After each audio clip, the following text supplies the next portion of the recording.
Hi, welcome to Juna's kitchen. എല്ലാവരുടെ ഓണത്തിൻ്റെ ഒരുക്കങ്ങളൊക്കെ എവിടെ വരെ എത്തി? എല്ലാവരും തിരക്കിലായിരിക്കുമല്ലേ? അപ്പോൾ അതുപോലെ തന്നെ ഞാനും കുറച്ചൊരു തിരക്കിലാണ് കേട്ടോ. അപ്പോൾ ഞാൻ പുളിഞ്ചി ഉണ്ടാക്കുകയാണ്. അപ്പോൾ അത് നിങ്ങളെയും കൂടി ഒന്ന് കാണിച്ചു തരാമെന്ന് വിചാരിച്ച്. കുറച്ച് കൂടുതൽ ഉണ്ടാക്കണം, നമുക്ക് സദ്യക്ക് കുറച്ച് ആളുകളൊക്കെ ഉണ്ട് തിരുവോണത്തിന് കേട്ടോ. അപ്പോൾ അതുകൊണ്ട് അത് നിങ്ങളെയും കൂടി ഒന്ന് കാണിച്ചു തരാമെന്ന് വിചാരിച്ചു കേട്ടോ. ഞാൻ ഇങ്ങനെയാണ് ചെയ്യാറുള്ളത്.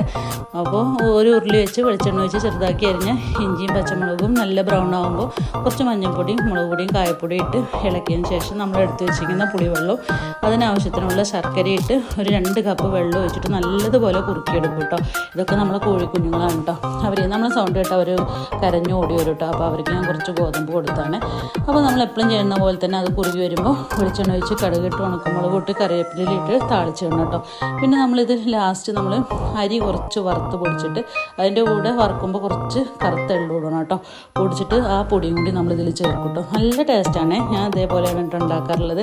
അപ്പോൾ എല്ലാവരും ഈ ഓണത്തിന് ഇതുപോലെ ചെയ്ത് നോക്കണം കേട്ടോ.